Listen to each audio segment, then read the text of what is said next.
Bonjour à tous, alors il va être question aujourd'hui de Blood Bowl Team Manager et non pas de Blood Bowl le jeu de figurines. Pour tout vous avouer, je n'ai jamais touché au jeu de figurines, alors je l'ai pratiqué sur des supports un petit peu différents que le jeu de plateau.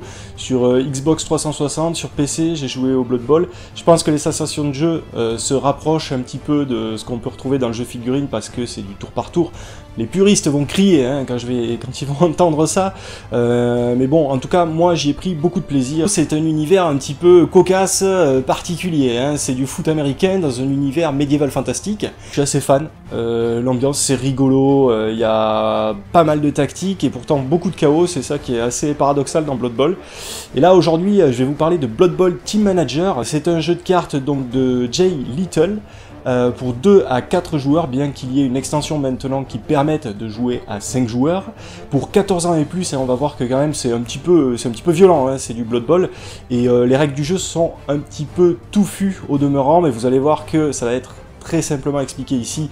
En gros, il suffit de lire les cartes, hein. Et donc des durées de partie de 1 à 2 heures. Sincèrement, si vous jouez à 4 autour d'une table, ce sera plutôt 2h30. Installez-vous confortablement, pendant ce temps, moi je mets les pions sur la table, enfin les cartes aujourd'hui.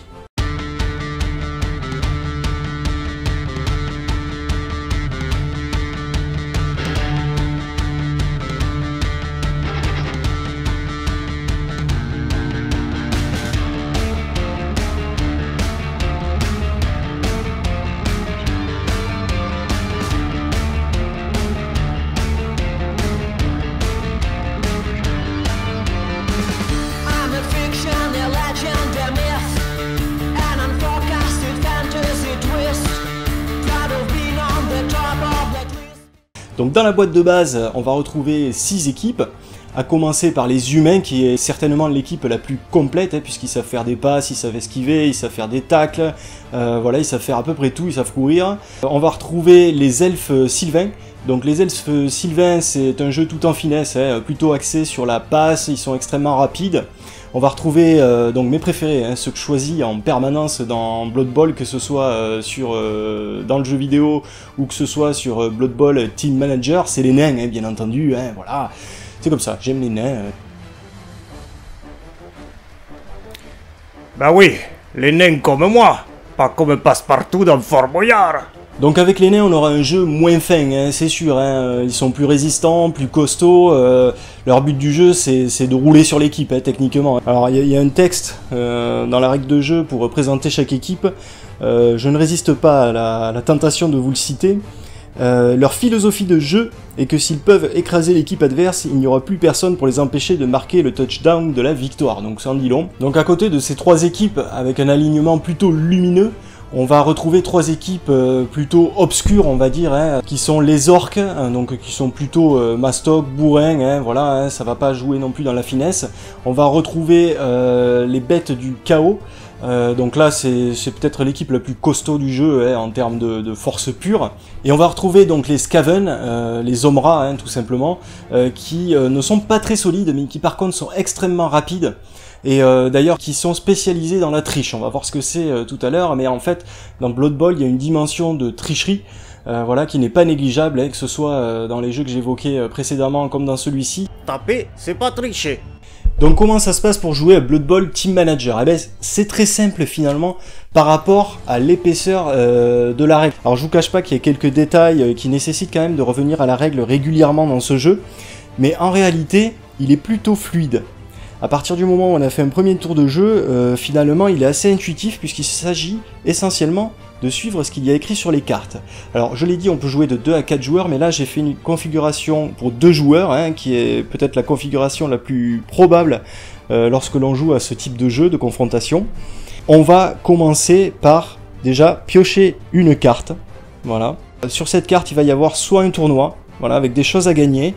Donc on peut voir ici que la première place par exemple donne droit, si on la gagne, si on gagne ce tournoi, à recruter des star players. Donc les star players en fait c'est une pioche à part sur la table de jeu qui va nous permettre d'accroître en fait les possibilités de notre équipe en recrutant un joueur qui est vraiment très fort. Voilà. tout simplement. On va pouvoir récolter aussi des fans, hein, c'est les petits drapeaux qu'il y a sur la carte. Le deuxième lui récoltera pareil du star player, il récoltera seulement 2 fans, et le perdant, hein, donc là c'est dans une configuration où on jouerait à 3 ou 4 autour de la table, récupérerait lui un star player. J'aurais pu tirer un événement, par exemple celui-ci, cette semaine, chaque fois qu'un joueur utilise, donc ça c'est récupérer la balle ou faire une passe, on lance un dé, on applique le résultat, en fait la balle est maudite, on a du mal à se la passer sur le terrain, donc ça complique un petit peu le jeu. On va tirer aussi autant de cartes que de nombre de joueurs pour les temps forts de ce tournoi. Donc là en fait sur ces temps forts on peut s'affronter qu'à 2.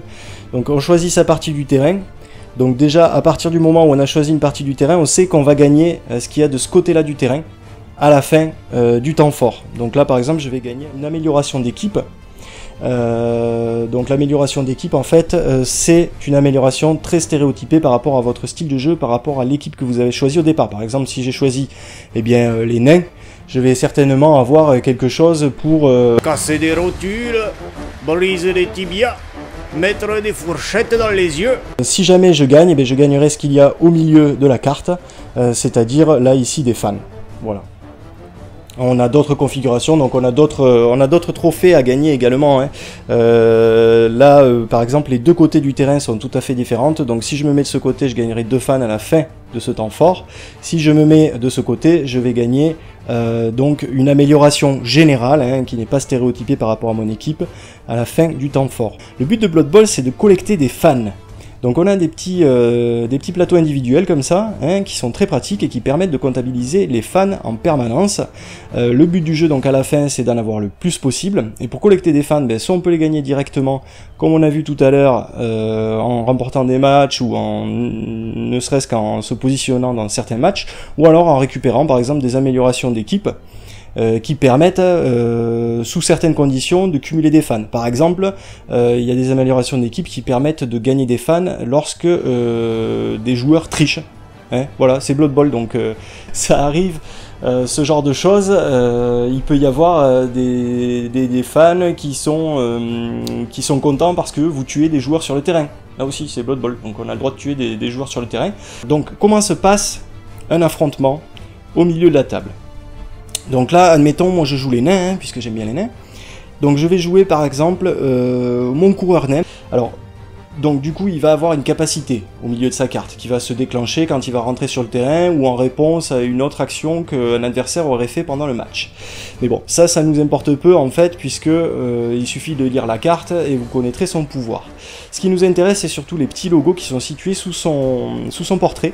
Donc là par exemple il a une balle, ça veut dire qu'il peut récupérer la balle. Si la balle est au milieu du terrain, eh bien elle va aller tout simplement comme ça dans sa main. Voilà, donc il sera le porteur du ballon. Vous remarquerez que sur le ballon, voilà, il y a un 2. Voilà, et donc ce 2 va s'ajouter à la force de ce joueur. La force de ce joueur ici c'est 2, plus 2, le ballon ça fait 4.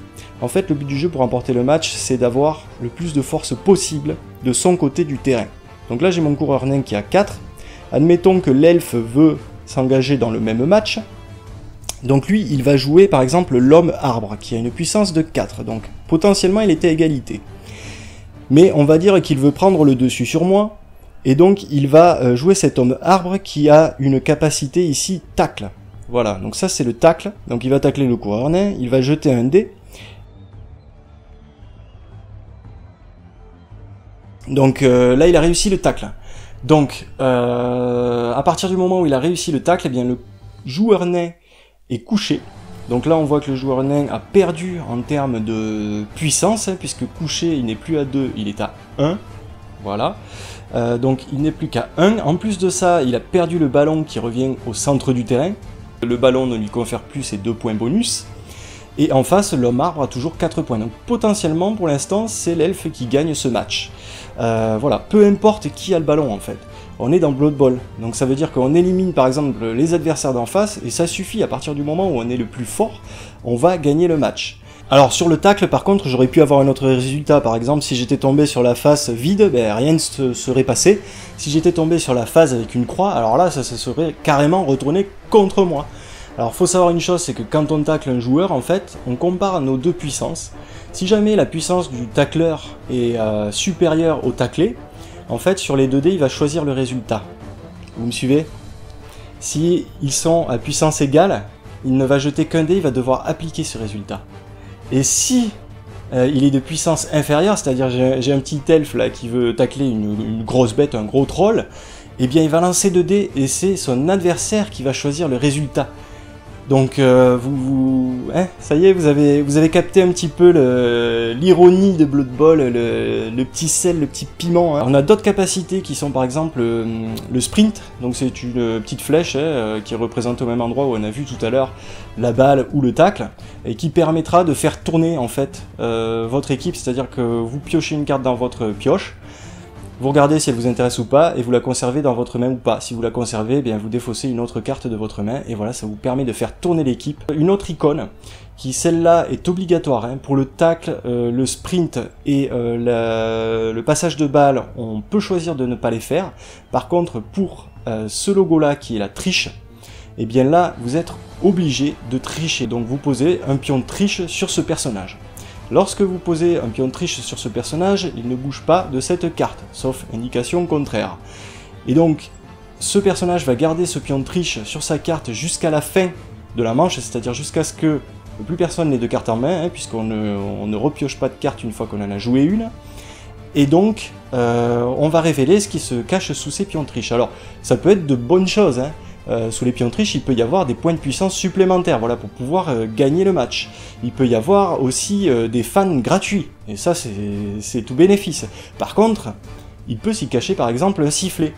Et un sifflet, ça veut dire que l'arbitre vous a vu tricher, vous a expulsé du match, et donc votre joueur part dans votre défausse. Ce qui veut dire que vos points de puissance descendent d'un cran, et que vous perdez potentiellement ce match. Mais ça, vous n'en savez rien avant la fin de la manche, puisque ces pions de triche, en fait, vous ne les révélez qu'à la fin de la manche. Voilà, on a des icônes d'action, on a des actions, on a un jeu qui semble, enfin qui est très tactique, hein, parce qu'il y a un choix à faire en termes de gain à la fin de la manche. Il y a beaucoup de choix à faire en termes d'opposition, c'est-à-dire de quelle carte je choisis pour mettre en face de telle ou telle autre carte. Mais il y a des dés pour les tacles, et surtout il y a ces pions de triche dont on ne sait rien du tout. Alors il y a des cartes qui permettent de regarder sous les pions de triche, mais potentiellement c'est vraiment ce que j'appelle moi un jeu de tactique chaotique. Voilà. Alors c'est pas péjoratif dans ma bouche, hein. Moi personnellement j'adore ce genre de truc. Donc une fois que la manche est finie, qu'on a joué toutes nos cartes, hein, et qu'on n'a plus de cartes en main, hein, voilà, ou que tous les joueurs ont passé, ça peut arriver aussi, hein. C'est très rare, mais bon bref, on va vider la table carrément. Donc ça veut dire que tous les joueurs vont aller dans une défausse, on va repiocher de nouveaux joueurs qu'on aura en main. Voilà, on va mettre nos stars dans notre défausse, etc. Ça permettra en fait d'accroître la puissance de notre pioche au fur et à mesure des manches, puisque les stars, par définition, sont bien plus fortes que vos joueurs de base, en général. Et puis on va aussi mettre en jeu nos cartes d'amélioration d'équipe. En gros, ce sera des actions qu'on pourra jouer comme ça, un tour sur l'autre, pour faire des coups de maître, des coups d'éclat, voilà, au fil du jeu. Et donc on va repartir sur une nouvelle main, de nouveaux temps forts, un nouveau tournoi peut-être, voilà, ce genre de choses-là. Jusqu'au Blood Bowl final, donc qui ne rapporte que des fans. Voilà, je vais pas aller plus loin au niveau de Blood Bowl, hein. Il y a des détails de règles, il y a plein de choses à voir en réalité pour vraiment commencer à jouer, mais je pense que là vous avez compris le système de jeu. Il y a tellement de cartes, il y a tellement d'actions possibles, de possibilités. Chaque partie est vraiment différente et vraiment intense. Franchement, il n'y a pas une seule partie de Blood Bowl Team Manager où je me suis ennuyé. Ça chambre beaucoup, il y a ce côté chaotique qui en fait un jeu mais drôle à souhait. En plus, sur les petites cartes, des fois il y a des petites boîtes de texte comme ça qui reprennent les termes des commentateurs sportifs dans le jeu vidéo ou dans les romans. Donc quand je vous dis que l'humour est bien présent dans ce Blood Bowl Team Manager, hein, l'humour, le vrai humour de Blood Bowl. Par exemple, là j'ai la carte casse-crâne, on dirait que l'arbitre a quelque chose à redire sur cette action. Et oui, il sort une carte en rouge et oh, ouch! Ne vous inquiétez pas les gars, il reste d'autres arbitres. D'ailleurs, dans l'extension Mort Subite, il y a un zombie avec une tronçonneuse qui s'appelle Hack and Slash. Et ça, c'est quand même assez énorme. Les dessins sont magnifiques, moi j'adore, franchement je suis fan de ce type de dessin comme ça, là, médiévaux fantastiques. Le matériel est super sympa.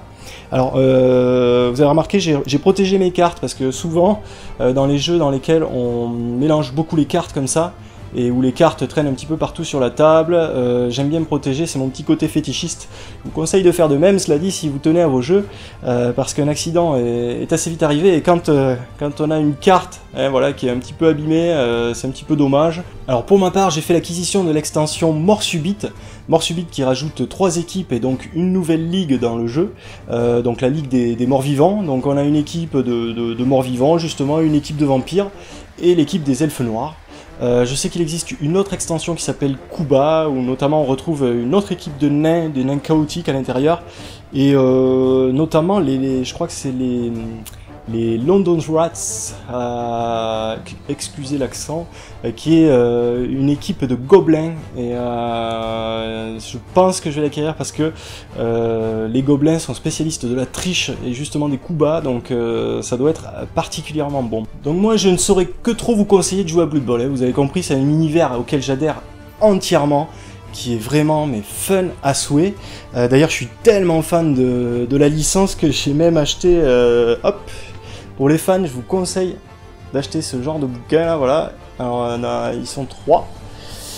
Blood Bowl tout court, Blood Bowl hors jeu et Blood Bowl mort subite. Alors je pense que c'est des bouquins qui aujourd'hui que l'on ne peut trouver que d'occasion. Malheureusement. Bon après c'est pas la littérature du siècle, hein, mais c'est sympa. Quand on est fan de l'univers en tout cas, ça apporte un plus. Il y a toujours l'humour de Blood Bowl, voilà, et l'intensité de Blood Bowl est bien présente à l'intérieur. En tout cas pour ce jeu c'est le cas. On retrouve vraiment la sève du Blood Bowl. Moi tout ce qui m'a plu dans Blood Bowl sur les plateformes que j'ai citées plus haut est vraiment dans ce jeu, et je le conseille à tous les fans de l'univers de Blood Bowl, et à tous les fans de jeux de cartes et de confrontation asymétrique en particulier. C'est vraiment... Oh bon, et ben voilà, c'est déjà fini. En attendant de retrouver Didou dans une prochaine vidéo, n'oubliez pas de mettre les pions sur la table et d'essuyer vos crampons sur une belle tête d'elfe. Ah.